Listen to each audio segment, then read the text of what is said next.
Oi gente, eu sou a Duda e hoje eu tô aqui pra compartilhar com vocês as minhas leituras de janeiro. Antes de mais nada, eu sei que muitos podem estar se perguntando cadê o vídeo de Jane Eyre? Eu sei, eu tô muito empolgada pra ouvir o de Jane Eyre, assim como alguns de vocês que já vieram falar comigo, mas ele vai sair na quinta, gente, quinta-feira sem falta. Pela data seria hoje, dia 15, mas eu infelizmente não consegui gravar a tempo. Eu já terminei de ler quando vocês estiverem assistindo, mas é porque eu tenho o dia certo de gravação na semana, né? O dia que eu me organizo pra gravar tudo, os vídeos que eu tenho em mente, e aí eu não consegui terminar o Jane Eyre a tempo. Eu tô um pouquinho depois da metade do livro agora, no momento que eu estou gravando, porém na segunda-feira eu com certeza já terei terminado, então eu vou gravar nesta semana que vocês estão assistindo e quinta-feira o vídeo sai sem falta. Mas vamos então para o que interessa neste vídeo, né? Para as leituras de janeiro, que foi um mês diferente do que eu imaginava em alguns aspectos. Por exemplo, eu tinha colocado nas metas que eu leria o Jane Eyre em janeiro e que eu leria também em janeiro o Apanhador de Sonhos. Eu só comecei a ler o Apanhador de Sonhos em fevereiro e Jane Eyre também. Então, assim, não ficaram para o mês anterior. Daí alguma outra coisa entrou. Algumas outras coisas entraram na real em janeiro, né? Vocês vão ver aqui nesse vídeo. Aqui no Kindle eu tenho 2 leituras e meia para conversar com vocês. Foram todas leituras do momento, assim, inesperadas. Não foram leituras que eu me programei para ler, assim. Geralmente eu paro para pensar o que eu vou ler no mês seguinte, né? E muitas vezes eu sigo, outras vezes outras coisas entram no meio. Nesse sentido, janeiro me trouxe algumas surpresas de leituras que eu não imaginava que eu fosse ler. Já desde o finalzinho de dezembro, quando estreou os Bridgertons, né, na Netflix, que eu assisti imediatamente, eu adorei a série, eu fiquei naquela vontade de ler mais romances de época, né? De voltar a ler romances de época, que é um gênero que eu gosto muito, naquele estilo Julia Quinn, Lisa Kleypas e companhia, que são bem parecidos, né? São livros leves, fofos, divertidos. Eu percebi, até comentei com vocês no vídeo da retrospectiva, que eu não li nenhum desse tipo de história, nenhum desse tipo de romance específico em 2020, que é um gênero que eu adoro. Então, quando eu terminei de assistir os Bridgertons, eu já fiquei naquela vontade de ler romance de época. Lá em dezembro, eu até esqueci de comentar uma coisa no vídeo de leituras de dezembro. Ainda lá em dezembro, no finalzinho de dezembro, eu até esqueci de mencionar isso no vídeo das leituras de dezembro, eu parei, dei uma olhada no meu Kindle pra ver quais eram os romances de época que eu tinha disponíveis, né? Porque eu tenho vários, na verdade, no Kindle, muitos. Mas aí eu pensei que seria uma boa ler algum do Kindle Unlimited, né, pra aproveitar, e eu fiz uma escolha não muito boa pra mim, porque eu comecei a ler um romance de época que eu não gostei. Foi um dos livros que eu abandonei. Vocês ficaram muito curiosos sobre os livros que eu abandonei. Eu falei que eu abandonei oficialmente 2 livros, porque uma coisa é você começar a ler um livro e não terminar. Isso aconteceu com alguns livros em 2020, que eu não terminei, mas que eu pretendo voltar. Outra é você começar a ler e decidir realmente não ler mais. E isso só aconteceu realmente com 2 livros. Um deles eu já falei pra vocês, inclusive num desses vídeos de leituras lá para o meio do ano de 2020, que foi A Mulher na Cabine 10, que eu li 50% e resolvi parar porque não tava dando. E o outro foi justamente o de dezembro, que naquela vibe de ler mais romances de época eu escolhi errado, porque eu peguei O Príncipe Corvo, eu nem sei qual é o nome da autora, acho que é Elizabeth alguma coisa, pra ler, e eu não curti o livro. Eu achei ele muito sem pé nem cabeça, assim, sem emoção, sem profundidade de personagens. Eu já tinha pensado em parar em 20% da leitura, sabe? Mas eu resolvi dar uma chance, fui até 30% e realmente percebi que era pra ter parado em 20%. Eu acho que pra onde a trama tava indo era mais aquele negócio de romance erótico num contexto de época, e pra mim completamente descontextualizado ali dos personagens, assim, eu não tava entendendo as ações, eu tava achando tudo... Enfim, eu não tava curtindo a história. Então, desde dezembro eu fiquei nessa, quero ler romances de época que eu curto. E aí eu peguei 2 no Kindle de séries que eu gosto bastante, de autoras queridas, justamente a Julia Quinn e a Lisa Kleypas. Toda introdução, né? Mas nessa introdução também já passei várias informações. Pensando em ler as séries que eu já tinha começado, né, pra dar continuidade, eu fui ler o 4º livro dos Rockesbys. Eu nunca sei se é Rockesby, sempre confundo. O título, eu acho, é Uma Noiva Rebelde. Eu confundo muito os títulos, porque o primeiro é Uma Dama Fora dos Padrões, é Uma Dama Fora dos Padrões. Então esse é Uma Noiva Rebelde, eu confundo o primeiro com o 4º, enfim. Então Uma Noiva Rebelde é o 4º da série. Eu já tinha lido o primeiro, o 2º e o 3º à medida que eles foram sendo lançados. Eu curto muito a vibe desses livros, Julia Quinn maravilhosa, né? Ela sempre sabe trazer muita leveza nas histórias e muito amorzinho, assim, os personagens são sempre bem cativantes. E essa série dos Rockesbys é um prequel da série dos Bridgertons, ela se passa antes da série dos Bridgertons, Bridgertons e traz, inclusive, o pai dos Bridgertons, né? Porque tem o pai que já está morto desde o início da série dos Bridgertons, que é o Edmund, que é casado com a Violet. A Violet todos conhecem, né? Na série ela está lá presente. Então a gente vê um pouco dessa vida pregressa, sabe? Tanto é que no livro Uma Noiva Rebelde a gente vê a Violet e o Edmund com os 3 filhos pequenos, o Anthony da série, o Benedict e o Colin, que é um bebê. Então assim, nesse livro foi bem legal ver a interação da família quando criança. A protagonista de Uma Noiva Rebelde é tia dos Bridgertons da série que a gente assiste. Como a gente já conhece os personagens, quando eles aparecem no livro, né, crianças fazendo algumas travessuras, é muito engraçado. Até as coisas que as pessoas falam sobre o bebê Colin, enfim. Então eu curti muito essa parte. Eu acho que dos livros de Julia Quinn, Uma Noiva Rebelde provavelmente é um dos mais fracos. Eu curti o livro, achei fofinho, eu gostei muito dos 2 protagonistas separadamente, assim, eu gostei deles como pessoas, mas o livro em si, ele não tem tantas emoções também, ele é um livro mais linear, sabe? Nada exatamente acontece na história. Ele traz então essa jovem Bridgerton, que é a George, e os Rockesby do título da série, na verdade é uma família vizinha aos Bridgertons, né, as terras vizinhas, e são muito, muito amigos. Já houve, inclusive, né, já rolou casamento nos livros anteriores entre os filhos. Então, neste caso, ela faz parte de um escândalo que ela não tem a menor culpa e ela vai ficar manchada por conta disso. E meio que os pais ali da família resolvem fazer um casamento arranjado entre o seu filho ainda não casado, um desses irmãos Rockesby, que estava estudando medicina na Escócia, pede pra ele voltar às pressas justamente pra fazer um casamento arranjado com a George. E esses 2 personagens são muito amigos desde a infância, né? Eles têm essa interação desde a infância, mas eles nunca, absolutamente nunca sentiram nada um pelo outro. E quando a gente geralmente diz isso em romances de época, assim, clichês, sempre tem uma coisinha ali no fundo, né? Mas de fato esses personagens não sentiam nada um pelo outro. Então a química deles vai se construindo muito aos poucos, assim, é mais formada realmente bem devagar na admiração que eles têm um pelo outro, que eu acho que é uma base maravilhosa, mas ao mesmo tempo demora, assim, realmente pra engatar essa parte mais romântica do relacionamento, sabe? E me parece realmente uma coisa super arranjada que deu certo no final das contas. Óbvio que eles vão passar a gostar um do outro em outro sentido, não estamos falando aqui de spoilers, porque esses romances são sempre assim, né? A gente sempre sabe o final. Mas ao mesmo tempo, você sente a questão deles não quererem casar, enfim. Eu achei até legal nesse sentido, porque o livro fica assim mais crível em relação à realidade que os personagens estão vivendo. E é interessante em vários outros, como por exemplo o personagem estudar medicina e a personagem da George ter muito interesse por isso, então ela também gosta de estudar os livros do Rockesby, que eu esqueci o nome dele agora, mas enfim, ela também gosta de estudar os livros dele, ela se interessa e eles se admiram reciprocamente, então com o tempo ela passa até a ajudá-lo. No final das contas tem muitas coisas positivas, assim, eu vi coisas bem legais no livro, mas ao mesmo tempo ele não empolga tanto e a história é exatamente isso, é muito linear, nada acontece, nada de muito diferente acontece.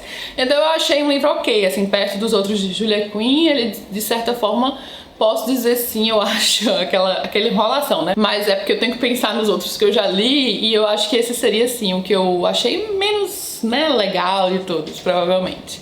Mas foi uma leitura ok, gente, eu curti ler enquanto eu estava lendo, foi uma leitura muito rápida, provavelmente eu fiz em menos de 2 dias. Daí, depois que eu terminei esse, já que não foi tudo isso, eu resolvi também meio que finalizar real, uma série que eu li há muitos anos, que eu realmente li o primeiro, o segundo, o terceiro há muitos anos, que é a série das 4 Estações do Amor, da Lisa Kleypas. Eu amo a Lisa Kleypas, eu adoro a série dos Hathaways, tanto quanto eu gosto da série dos Bridgertons. Eu tô lendo a série dos Revenants, da Lisa Kleypas também aos poucos, mas em relação às 4 Estações do Amor, que vem antes dos Hathaways e foi lançada aqui no Brasil depois, li na época que lançou o primeiro, né, Segredos de uma Noite de Verão, eu acho, e faz muito tempo mesmo, eu tinha blog na época, sabe, quando eu li esses livros, então, sei lá, deve ter sido ali por volta de 2014, 2015 ou até um pouco antes. Eu curti muito a amizade dessa série, são 4 garotas que sempre ficam ali deixadas de lado nas festas pela sociedade e elas se ajudam mutuamente a conseguir um noivo, a casar, né, porque era isso que elas precisavam na época,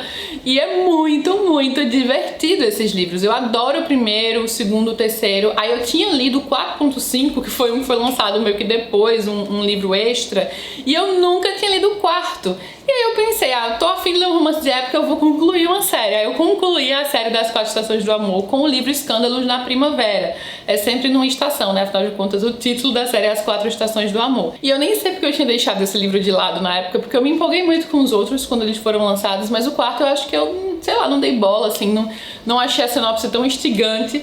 Porém, foi um livro muito mais prazeroso, assim, realmente mais cheio de emoções como eu queria do que o outro que eu tinha lido da Julia Quinn perto dele, né? Tanto é que esse eu li em menos de um dia. Eu lembro que eu comecei a ler tipo 5 da tarde e terminei de madrugada, não consegui parar de ler. E eu acho, até comentei com vocês, né, que eu tava super cansada. Foi numa terça-feira, no outro dia eu precisava gravar vídeo e eu tava com aquela cara de super sono porque eu tinha passado a noite lendo. Eu gostei muito do fato do mocinho do casal ter uma paixão já há muitos e muitos anos, secreta, né, uma paixão secreta pela mocinha que é a Daisy. A Daisy sempre foi talvez meio apagada perto do quarteto, não sei. Não é que ela seja apagada, mas as outras se destacavam mais nos livros, até porque os livros anteriores haviam sido das outras. Mas enfim, então foi legal conhecer mais da personalidade da Daisy e do que ela tinha a oferecer como personagem. Eu achei muito legal. E o fato dos dois já se conhecerem há muito tempo, ela não gostava dele, aquele clichê, né, dela achar ele um saco e ele na verdade tem uma paixão secreta por ela há muito tempo. Eles são norte-americanos, ela está na Inglaterra e ela não conseguiu casar por várias temporadas, então o pai dela disse pra ela, dar o aviso que se ela não arranjar um noivo, ele vai arranjar o casamento dela com esse cara, né, norte-americano, até que ele chega de visita e ela percebe que na verdade ele está completamente diferente do que ela lembra. Então assim, é um livro cheio de clichês, mas são clichês bem trabalhados pela Lisa Kleypas, numa interação divertida, aquela animosidade à primeira vista, por parte dele não é, na real, né, mas eles têm essa meio que animosidade e que vão se apaixonando cada vez mais aos poucos. Eu gostei demais desse livro, eu realmente achei ele muito divertido, me fez pensar como eu não tinha lido ainda até então. E aí finalmente eu fechei, né, terminei de ler toda a série das 4 Estações do Amor. E eu me sinto bem quando eu finalizo uma série completa, né, depois de tantos anos. E algumas pessoas ficavam falando, Duda, faz vídeo sobre essa série, quando eu falei que li o livro. Mas gente, eu li esses livros há muitos anos, eu nem consigo fazer vídeo sobre os livros anteriores, por mais que eu lembre, assim, de algumas coisas e que eu sei que eu tenho gostado. Eu sei lá, li o primeiro em 2013, 2014, eu não consigo mais fazer vídeo. Então, assim, o que eu posso dizer é que é uma série muito divertida. A interação entre essas 4 amigas é muito bonita. Elas realmente se amam, elas se unem como irmãs para ajudar umas às outras e meio que formam uma família ali. E estão sempre nos livros umas das outras com uma interação muito legal, ajudando, confortando, apontando os erros. Eu gosto demais das interações secundárias nos livros, tanto da Julia Quinn quanto da Lisa Kleypas. Elas não deixam os personagens coadjuvantes apagados na história. Elas realmente trazem para esse núcleo central e fazem toda a diferença no desenvolvimento da narrativa. Então eu falei muito mesmo nesse início do vídeo sobre esses livros, mas é porque eu realmente não pretendo fazer vídeos separados. Então me demorei um pouquinho mais, né, nessas histórias, até porque eu não comentei aqui ainda no canal. Porém, eu falei pra vocês que foram 2 livros e meio. Então eu li esses 2 no Kindle, Lisa Kleypas e Julia Quinn. E aí eu também comecei no comecinho de janeiro, um livro que eu tinha certeza que eu terminaria, porque é um livro super fino, gente. Eu acho que é um livro com menos de 200 páginas. Que é o Corpos Secos. É um livro brasileiro com 4 autores. Eu vou até lembrar aqui quais são os nomes dos autores participantes aí que escreveram esse livro, porque eu comecei a ler assim, eu realmente não sei quais são. Mas é um livro publicado pela Companhia das Letras que eu tava muito empolgada porque ele traz zumbis. Eu gosto muito de histórias de zumbis, eu adoro. Amei Guerra Mundial Z, amei A Noite Devorou o Mundo, amei A Noite dos Mortos-Vivos, A Volta dos Mortos-Vivos e por aí vai, sabe? Geralmente eu curto muito histórias de zumbis. Quando eu vi zumbis brasileiros, no Brasil, durante meio que uma pandemia que rola e as pessoas viram zumbis, eu fiquei empolgada pra ler, eu gosto demais de saber que o Brasil está investindo cada vez mais na fantasia nacional, nesse tipo de história que às vezes a gente não via, né, há tão pouco tempo. Já é um mérito desse livro por si só, sabe? E eu pretendo concluir. Esse não é um livro que eu abandonei. Eu li 40% desse livro, mas eu realmente achei que eu teria lido muito mais. Assim, na real, eu achei que eu teria terminado em pouco tempo, né? Isso não ocorreu. Mas vamos lá, eu vou explicar. Olha só, os autores... eu não sabia que alguns autores eu conheço, eu não sabia. Os autores Luisa Geisler, Marcelo Ferroni, Natália Borges Polesso, Samir Machado de Machado. Eu quero até conhecer muito esses autores separadamente nos livros que eles já lançaram. Eu tenho muita vontade de ler Tupinilândia, que eu já tenho o livro, do Samir Machado de Machado, e outros autores aqui no meio, enfim. Então, eu estou lendo esse livro, só que assim, não me instigou tanto quanto eu achei. Eu tava lendo sempre antes de dormir um pouquinho e eu não consegui ler muito. Eu simplesmente, quando terminava o capítulo, eu não queria continuar. Eu parava e ia dormir, sabe? Me dava sono. Eu cheguei em 40% ao longo de vários dias, um livro de menos de 200 páginas. Então, assim, eu não realmente me empolguei tanto com a história, mas eu ainda quero, sim, saber o final, como vai ser desenvolvido. E eu acho, assim, que pra mim o que atrapalhou pra mim, como leitora, é que como são 4 autores numa história única, não é um conto pra cada um, uma novela pra cada um, é uma história só, uma história única, escrita por 4 autores. Eu acho que acabou prejudicando a profundidade do livro, assim, a profundidade de emoções. Eu não consigo sentir emoções nesse livro, sabe? Então, eu acho que ficou mais raso, talvez por ser um livro tão curto, tão fino. Aí não teve tempo de desenvolver tanto e por cada um dos autores também tem uma pequena participação no livro. Então eu realmente queria que fosse mais aprofundado, sabe? Eu acho que teria feito toda a diferença, porque a sinopse, a premissa é muito boa, né? Acontece esse estouro aí, né, dessa pandemia, essa coisa que contamina as pessoas no Brasil especificamente, através dos... Eu acho que era através dos alimentos, eu não lembro muito bem, eu preciso realmente retomar e lembrar tudo. Através dos alimentos, é o que colocaram ali, tipo agrotóxicos, sabe? Então acaba contaminando muita gente e as pessoas ficam com os corpos literalmente secos, meio que mortas, assim, continua aquele negócio feio e seco e atrás de outros seres humanos para contaminar cada vez mais. Então é realmente aquele cenário apocalíptico que eu acho tão interessante, mas que infelizmente não me instigou. Quem sabe agora, quando eu voltar a ler, porque eu pretendo voltar a ler, nesses últimos 60% eu me empolgue mais, eu espero, inclusive quero me empolgar mais. A estrutura narrativa do livro, inclusive, eu acho que eu não mencionei, mas ela traz 4 diferentes pontos de vista, 4 diferentes personagens inseridos em momentos diferentes, né? Na verdade, inserido em contextos diferentes. Então eu imagino que cada um dos autores ficou responsável por um desses contextos, sabe? E eu não sei se acho que eu não consegui me misturar muito bem, assim, eu não consegui, acho que não ficou tão harmonioso pra mim, sei lá. E aí quando eu terminava de ver a história de um autor, quando eu terminava o capítulo de um desses personagens, ia para o próximo, eu meio que perdi um pouco do interesse e por aí vai sucessivamente. Mas eu quero continuar e depois eu converso com vocês se eu curti mais nessa segunda parte, enfim. De todo modo, eu achei interessante a premissa e tô feliz que cada vez mais o mercado nacional está investindo nesse tipo de história. Gente, esse vídeo vai ficar longo, hein? Eu nem li tanto assim, mas eu tô falando muito hoje. Mas vamos agora para as edições físicas que eu tenho em mãos, agora que eu já passei pelos livros que estavam no Kindle. Então, claro que em janeiro teve Agatha Christie, sempre tem. Nosso primeiro Agatha do ano foi A Extravagância do Morto, que pra mim foi uma releitura, que é um livro divertido de Agatha, porque ele traz uma caça ao assassino. Sabe aquelas brincadeiras de caça ao assassino para entender quais são as pistas? Olha o barulho agora no vídeo. Sempre. Enfim, para entender quais são as pistas ali inseridas na brincadeira, quem são os suspeitos, qual é a história criada por trás. Então aqui nesta grande mansão há uma brincadeira de caça ao assassino montada pela Ariadne Oliver, que é uma personagem muito divertida de Agatha, é uma espécie de alter ego da própria Agatha Christie. Essa personagem também é escritora de romances policiais muito popular e a Agatha dá várias pontadas, assim, várias indiretas através dessa personagem à sua própria vida de escritora. Ela insere ali na história algumas críticas que ela recebe, até um pouco do processo criativo, enfim, eu acho muito legal. E tem alguns livros da Ariadne com Hercule Poirot, este é o caso, né? Eles dois são amigos, e então a Ariadne convida o Hercule Poirot, ou seria melhor dizer, solicita a presença do Poirot, porque na real ela tá muito preocupada, ela acha que alguma coisa muito estranha tá acontecendo ali naquela propriedade, que alguém já está usando para objetivos escusos, objetivos obscuros, ela não está se sentindo bem com aquilo, e ela acha que algo pode acontecer, né? Alguma coisa terrível pode acontecer, ela está se sentindo de certa forma manipulada e não sabe muito bem por quem. Então ela chama Hercule Poirot com o pretexto dele entregar o prêmio da caça ao assassino, porém ele está ali para investigar e tentar impedir que algo aconteça. Mas estamos falando de uma história de Agatha Christie, então algo vai acontecer, né? Vai ocorrer uma morte. E é um livro que por si só eu já curto pela dinâmica das festividades que ocorrem, da caça ao assassino, da interação divertida entre o Hercule Poirot e a Ariadne.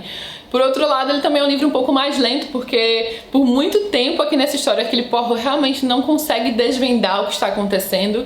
e algumas pessoas se decepcionaram um pouco com o final, né? Ele tem um final um pouco anticlimático, porém particularmente eu curto essa história. Eu acho que ela é uma história bem na média de Agatha Christie, o que é muito bom, sabe? Porque a média de Agatha é sempre maravilhosa, os livros dela são incríveis. Quando ela é excepcional, é extraordinário. Então pra mim esse é aquele livro que é nota 7, sabe? Eu curto o livro, não é dos melhores de todos, não é dos mais sensacionais. Ele sim tem algumas reviravoltas mais inesperadas em determinados sentidos em relação a método, de como as coisas aconteceram, algumas coisas que foram disfarçadas aqui no livro. Ao mesmo tempo eu acho que é um final bem possível de deduzir, não é aquele final extraordinário. A Agatha deixa assim as fichas aqui na história, então ele não é dos que eu acho menos legal, sabe? Tem alguns que ficaram mais a desejar. Eu acho que no final do projeto eu vou fazer, né, aquele ranking dos que eu achei que foram menos bons, eu vou falar menos bons em relação a Agatha Christie, dos que eu achei melhores de todos.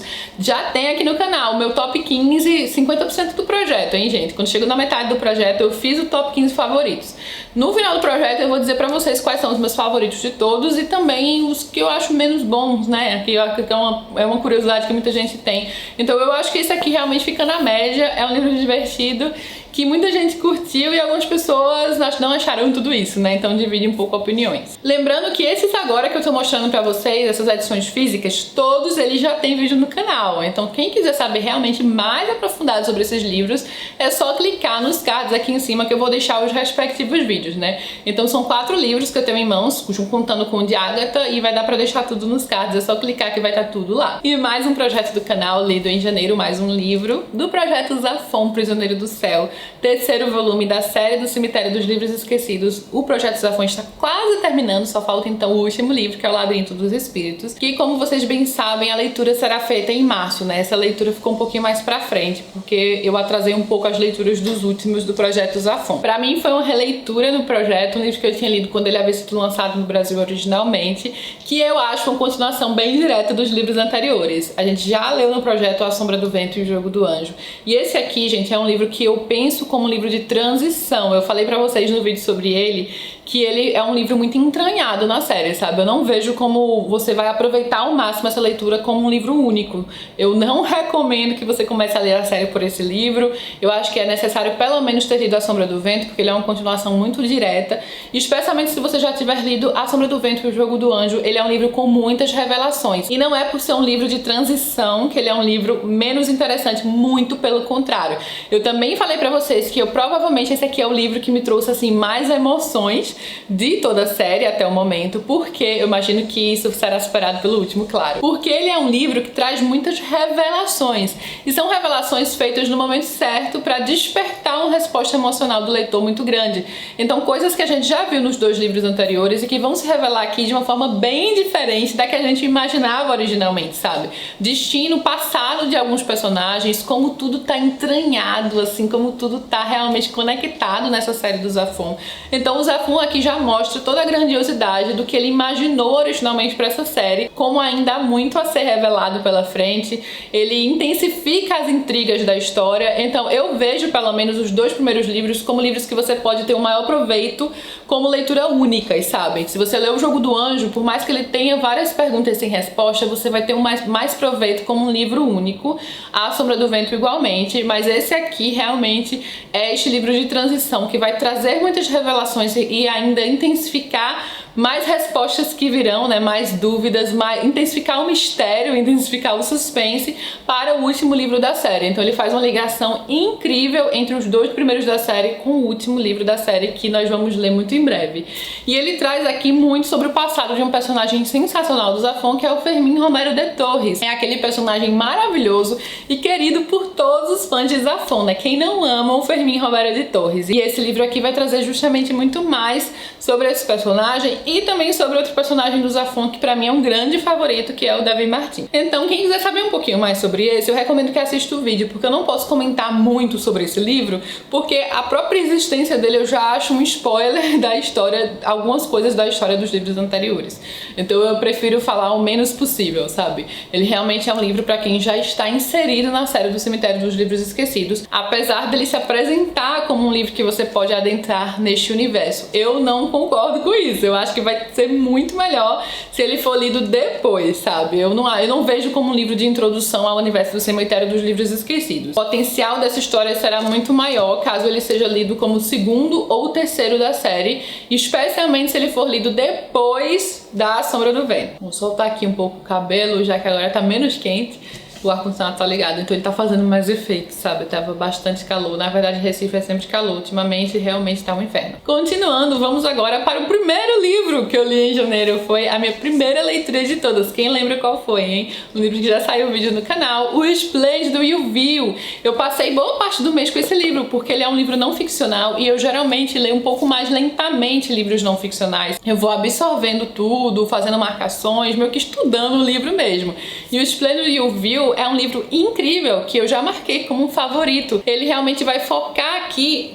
Tem uma coisa estranha. Ah, ele tava no carro, meu marido tava lendo e eu acho que o sol bateu um pouquinho aqui embaixo.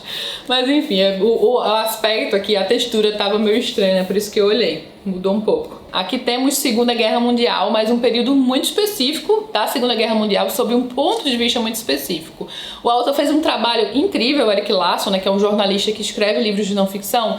Ele fez um trabalho incrível de aprofundamento. Tudo que está nesse livro realmente foi dito, falado. Ele é um livro composto por tudo que se sabe através de diários, enfim, de relatos. Então ele é inteiramente verídico, ele não pensou e imaginou nada aqui para colocar. E ele é muito, extremamente detalhado e aprofundado durante um período muito específico que foi a Blitz. Blitz é Blitzkrieg, que vem de uma palavra alemã, de guerra relâmpago. Foi o período em que a Alemanha bombardeou constantemente, quase todos os dias, a Inglaterra, muito focada em Londres. Então os bombardeios foram inúmeros. As pessoas, os londrinos, os ingleses, já levantavam imaginando que muitas bombas cairiam na sua cabeça a qualquer momento, né? Eles só não sabiam onde as bombas iam cair. E vai mostrar muito desse cotidiano durante a guerra, sabe? Como as pessoas reagiam. Havia grupos de observação de massas, muitas pessoas escreviam diários. Então você vai ter um ponto de vista muito intenso de várias questões, assim, de como os ingleses viviam e das estratégias utilizadas pelo Winston Churchill, que era o primeiro-ministro inglês durante este período. Como muitas pessoas não queriam ele nessa posição, mas depois ele passou a ser imprescindível, as pessoas contavam muito com ele, a força que ele tinha ali para poder pensar a situação e armar estratégias, e especialmente o ânimo que ele dava para o povo inglês, sabe? Os discursos dele tornaram-se lendários, né? Reconhecidos como um dos melhores discursos do mundo. Então ele realmente colocava muito ânimo, muita coragem, sabe? Ele instigava muita coragem, ele instigava uma resiliência de eles conseguirem ali, como uma nação, passar por esse período tão tenebroso. Você meio que vai aqui acompanhar como uma mosquinha ali o núcleo de Churchill, né? Esse círculo secreto no qual o primeiro-ministro estava inserido, com todas as estratégias, com as coisas que aconteciam, os dramas até que aconteciam ao redor, até dramas familiares inclusos. Eu falei que demorei um pouquinho mais para ler, porque para mim isso já é de praxe nos livros de não ficção, mas é um livro com uma narrativa extremamente envolvente. Para quem quer saber um pouquinho mais sobre o período da Segunda Guerra Mundial, sob um ponto de vista bem único e extremamente bem explorado. E falando em Segunda Guerra Mundial, outro ponto de vista agora, que vai mesclar fatos reais, fatos históricos reais com a narrativa ficcional. E eu estou falando aqui do livro Na Mesa do Lobo, da autora italiana Rossella Pastorino. Esse aqui saiu um vídeo recente no canal, um dos últimos vídeos, e é um livro também baseado em fatos reais. A autora teve a ideia para este livro após ela ver uma matéria sobre a Margot Wolk. A Margot Wolk foi uma senhora que aos 96 anos de idade revelou verdadeiramente o que ela fez durante a Segunda Guerra Mundial. Ela era então, em 2014, a última provadora de Hitler viva.